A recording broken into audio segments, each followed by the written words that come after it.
তুই বান্দা, আমি কত কঠিন কত কঠোর। তোরে আমি দেখাবো। ভাত খেতে লইছে খাও,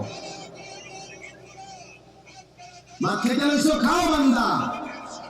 এখানে আটকামু না, এখানে আমি জানোয়ারও আটকাই না, আমি জন্তু জানোয়ারও খাইতে দেই। তোরে দিতাম না কেন বেটা, খা বেটা। কিন্তু ইন্নাকুম মুজরিমুন, মনে রাখো 7টা বাজে নাস্তা করতে বসছো, আল্লাহ যেন ডাক দিয়ে বলে বেঈমান খা, ঠিক আছে নাস্তা, কিন্তু মনে রাখিস ফজরের নামাজ পড়স না, আমি হিসাব রাখছি।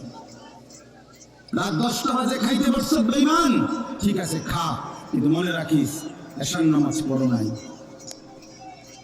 ঘর করলা, ফার্নিচার বানাইলা, ঠিক আছে থাকো, তো মনে রাখো এগুলো সুদের টাকা, এগুলা কাস্টমারের ঠকাইয়া মিথ্যা বইলা ওজনে কম দিয়া ওই টাকা আমি জানি, আমি বান্দা দেখবো